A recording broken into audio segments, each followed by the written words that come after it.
heads of state and government, distinguished delegates, ladies and gentlemen. May I depart slightly from Permítame iniciar, salirme un poco del protocolo by speaking about a humble woman y hablar sobre una mujer humilde, una mujer colombiana humilde, cuyo nombre es María Zavala, and who has to bear the burden que ha tenido que llevar el peso de un dolor muy fuerte en su corazón, día tras día. Hace 2 décadas, miembros armados de grupos ilegales arrived in her village, llegaron a su pueblo located on the Colombian Caribbean en coast, el Caribe colombiano determined to a impose imponer the rule of terror. su orden de terror en frente de ella y en frente de sus pequeños niños. Asesinaron a su esposo And 2 other y a relatives. otros 2 parientes. They forced her to leave her house La forzaron a dejar su casa and then y le prendieron fuego a todo lo que había. she barely managed to remove the corpses from the A duras penas logró sacar los cadáveres de las cenizas. Los enterró ahí mismo y salió huyendo de su parcela con sus niños, sin una sola pertenencia. Solo llevaba su inmensa tragedia a cuestas. Hoy, María Zavala es una líder valiente e inspiradora, una líder de las víctimas que trabaja por la paz en mi país. Tristemente, en Colombia hay muchos miles de casos como los de María Zavala. Se calcula que en estos 50 años han muerto por causa del conflicto más de 220.000 personas. Eso es el doble de las víctimas fatales de la guerra en Bosnia, en la antigua Yugoslavia, que fue una guerra abierta y despiadada que conmovió al mundo entero. Y habría que agregar a los heridos, a los mutilados por las minas antipersona, a los que han sufrido la infamia del secuestro y a los desarraigados de su propia tierra, que pueden sumar cerca de 5 millones de personas. Esta es la realidad dura y cruda de un conflicto que infortunadamente sigue vigente. Es el conflicto más viejo y el último del hemisferio occidental. Y Colombia, a pesar de esto, a pesar del conflicto, ha logrado avances sin precedentes en los últimos años en materia de seguridad, en la lucha contra la pobreza y la desigualdad, en su desempeño económico. Hemos logrado mucho, muchísimo, en medio de una confrontación. ¿Cuánto más podríamos hacer sin esa confrontación? Y debo confesar ante ustedes que para mí hubiera sido fácil, como gobernante, seguir avanzando por el camino que llevábamos y dejar sin resolver definitivamente este conflicto. Porque hacer la guerra, y yo la sé hacer, es más fácil que buscar la paz. Hubiera sido más fácil, pero no responsable. Porque seguir conviviendo con el conflicto sería como condenar a millones de personas a muchos más años de violencia, de miedo, de pobreza, de victimización. No sería responsable ni con América Latina ni con el mundo, que sufren también de diversas maneras los efectos del conflicto colombiano. Y no sería responsable con mi propia conciencia, porque hoy estamos ante la mejor oportunidad, una oportunidad real, tal vez la última, de poner fin al conflicto. Y no podría morir tranquilo si no hago todo lo que esté a mi alcance para aprovecharla. Mi generación no ha conocido un solo día de paz y mi sueño es que mis hijos y los hijos de todos los colombianos sí puedan conocerlo. Yo espero que la guerrilla entienda que llegó el momento de dejar atrás esta confrontación de 50 años, que llegó el momento de cambiar las balas por los votos, las armas por los argumentos, que llegó el momento de continuar su lucha, pero en democracia. Y hoy, ante esta asamblea, los colombianos agradecemos el apoyo que hemos recibido de la comunidad internacional en el propósito de alcanzar el fin del conflicto por la vía del diálogo. Y reivindicamos ante el mundo entero nuestro derecho a lograr la paz. Nos cansamos del miedo, nos cansamos de la violencia, nos cansamos de un conflicto que enfrenta a hijos de una misma nación y que frena nuestro desarrollo. María Zabala es una víctima entre muchas y todas tienen derecho a la justicia, derecho a la verdad, derecho a la reparación y a la no repetición. En eso estamos trabajando en nuestro país. Mi gobierno promovió el más ambicioso proyecto de ley que se conozca para atender y reparar a las víctimas en medio de un conflicto. Una ley que tuve el honor de sancionar con la presencia del propio secretario general de Naciones Unidas, Ban Ki-moon. Pero nuestra obligación va más allá de la atención a las víctimas del pasado. Nuestra obligación más urgente hoy es evitar que se produzcan nuevas víctimas. Es acabar con este conflicto ya, para que el ciclo de violencia y de dolor no se siga repitiendo. Nosotros lo estamos haciendo siguiendo nuestra tradición democrática y respetando, por supuesto, como siempre lo hemos hecho, nuestro Estado de Derecho y nuestras obligaciones internacionales. Queremos acabar nuestro conflicto sin renunciar a la justicia, ni mucho menos a la verdad y a la reparación de las víctimas. Y aprovecho esta ocasión para hacer una reflexión ante esta asamblea sobre el papel de las Naciones Unidas y de las organizaciones multilaterales frente a nuestro proceso de paz y su eventual implementación. Es una reflexión pertinente y actual, pues Colombia es tal vez el primer país del planeta en asumir un proceso de esta naturaleza durante la vigencia del Estatuto de Roma, lo que nos convertirá en un modelo para otros casos en que se busque privilegiar el diálogo sobre la solución armada, como debe ser. Recientemente la antigua alta comisionada de Derechos Humanos de las Naciones Unidas, la canadiense Louise Arbour, señaló que la doctrina internacional no ha sido exitosa en encontrar respuestas prácticas a cómo resolver la tensión real entre paz y justicia en un proceso de negociación. Recordó la señora Arbour casos paradigmáticos como los tribunales para Yugoslavia y Ruanda, que han tenido inmensos recursos, pero muy pobres resultados. El Tribunal para Ruanda, fundado en 1994, solo ha logrado resolver 40 casos de cerca de 800.000 asesinatos que se cometieron en un solo año.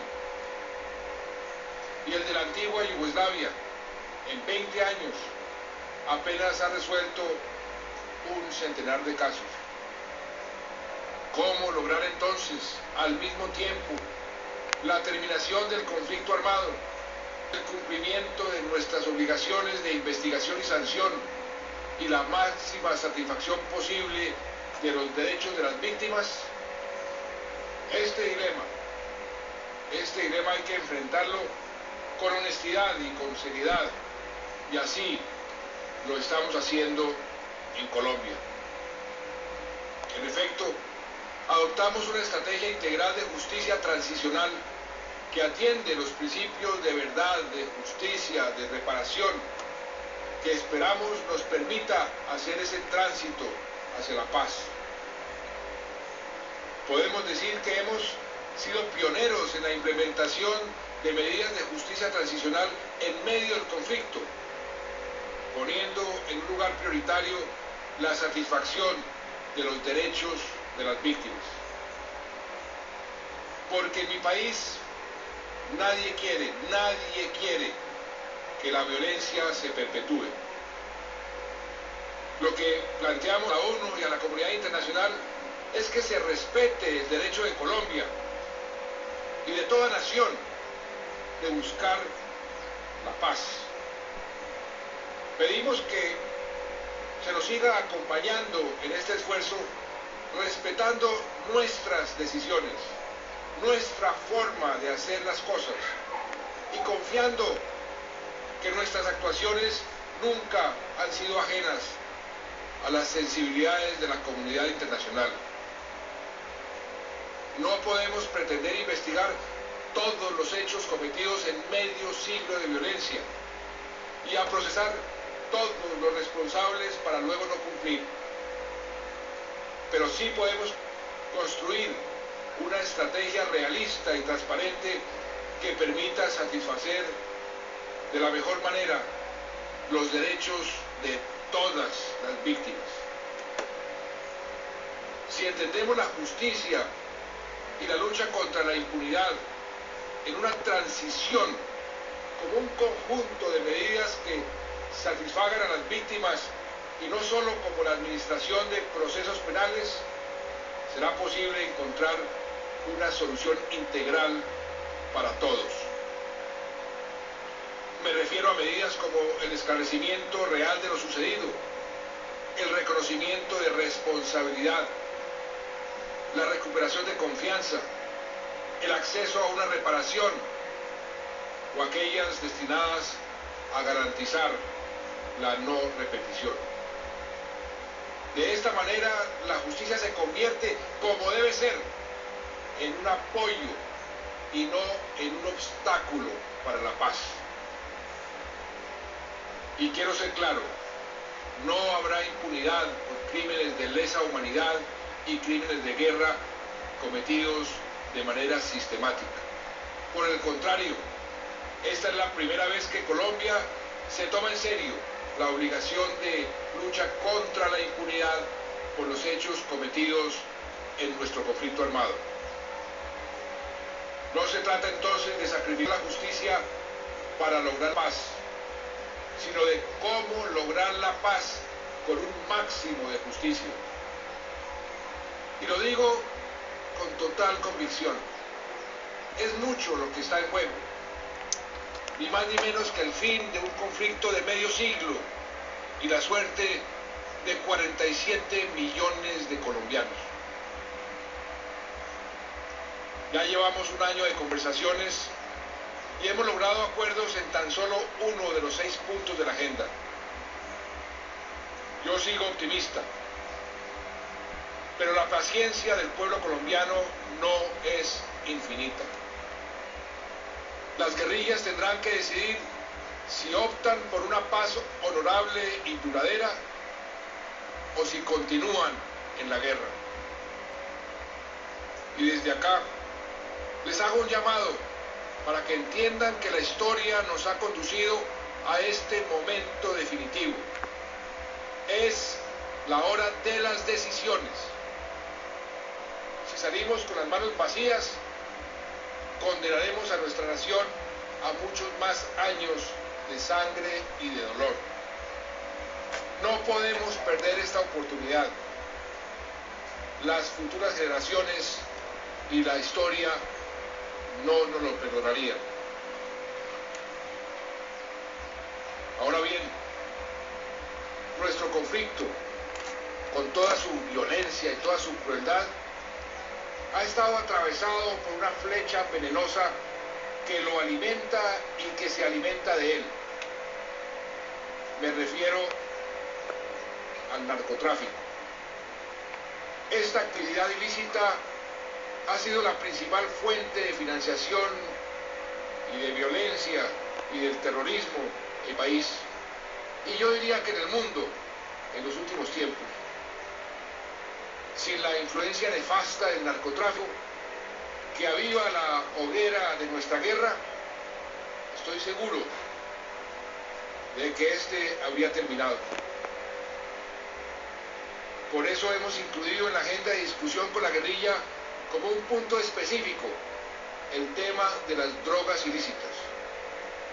Si logramos que la guerrilla, una vez desmovilizada, cambie de lado y se convierta en aliada del Estado para poner un dique definitivo al narcotráfico y terminar los cultivos ilegales, imagínense lo que esto significaría. Una Colombia sin coca y una Colombia sin conflicto era una utopía, un sueño imposible, pero que ahora podemos hacer posible. Para bien no solamente de los colombianos, sino del mundo entero. Hace casi medio siglo, aquí en este mismo recinto, se aprobó la convención que dio acta de nacimiento a la guerra contra las drogas. Hoy tenemos que reconocer que esa guerra no se ha ganado. Y lo digo como presidente del país que más muertos, que más sangre y que más sacrificio ha puesto en esta guerra. Y también el que más resultados ha obtenido en la lucha contra este flagelo y las mafias que lo sustentan. Y consciente de esto, lideré el año pasado al presidir la Cumbre de las Américas una propuesta para debatir y mirar diferentes escenarios en la lucha contra el problema mundial de las drogas, con el fin de evaluar lo que estamos haciendo y buscar la forma de ser más efectivos. Encomendamos a la Organización de Estados Americanos realizar estudios con expertos, con académicos, con personas que tienen diferentes enfoques sobre cómo afrontar este problema. Estudio que nos fueron entregados en el mes de mayo. Los diversos gobiernos los estamos evaluando y deben servir de insumos para la discusión en todas las universidades, en los centros de pensamiento, en los diferentes escenarios, no solo en América, sino del mundo entero, porque este es un problema global que requiere una solución global. Por eso, porque es un problema global, esperamos que sus conclusiones se debatan también en el seno de este organismo, de las Naciones Unidas, que ya ha convocado una sesión especial sobre las drogas para el año 2016. Si oramos unidos, si oramos juntos frente a la problemática de las drogas, con una visión nueva, moderna, integral, que se aparte de sesgos ideológicos o políticos, cuánto daño y cuánta violencia podemos evitar. Y no solo hablo de daño a las personas, sino también a la naturaleza, porque el narcotráfico se ha convertido en un depredador mayor de nuestros bosques tropicales, de nuestros bosques en general, en lo que podría catalogarse como un verdadero ecocidio. Colombia está comprometida a fondo con la protección del medio ambiente. Impulsamos en la Cumbre Ambiental de Río +20 la propuesta de establecer unos objetivos de desarrollo sostenible que sean un referente obligado en la agenda de desarrollo de las próximas décadas.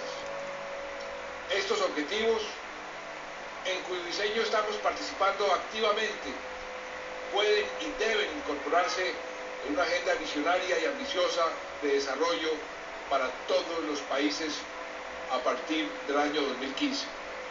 De hecho, hicimos parte del panel de alto nivel convocado por el secretario general, presidió el primer ministro británico David Cameron y que ya entregó su informe. Y Colombia sigue poniendo mucho de su parte.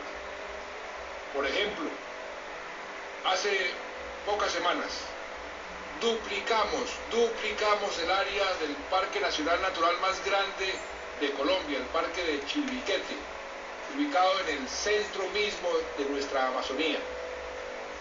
Con esa decisión que tomamos, estamos declarando reserva natural y preservando de actividades mineras y de deforestación a un área similar a la de Bélgica, y no en cualquier lugar, sino en la zona donde la Amazonía tiene su máxima diversidad biológica y su máxima diversidad cultural. Esta misma mañana lanzamos, junto con el primer ministro de Noruega y otros 5 países, la iniciativa de la nueva economía climática. Con el apoyo de los más serios institutos de investigación del mundo, vamos a buscar la mejor forma de hacer compatible la eficiencia económica, la lucha contra la pobreza, con la preservación del medio ambiente. Así estamos asumiendo nuestra responsabilidad por el cambio climático, que ya nos ha afectado a los colombianos, y de qué manera: protegiendo las fuentes de oxígeno, las fuentes de agua, para la subsistencia no de Colombia, sino de todo el planeta. Y termino con esta declaración. En mi país estamos trabajando y seguiremos trabajando para que el doloroso caso de María Zavala y el de millones de víctimas no se repita más, nunca más, nunca más. Yo aspiro a que el fin del conflicto sea la buena noticia que traiga el presidente de Colombia en un año a esta asamblea. Muchas gracias.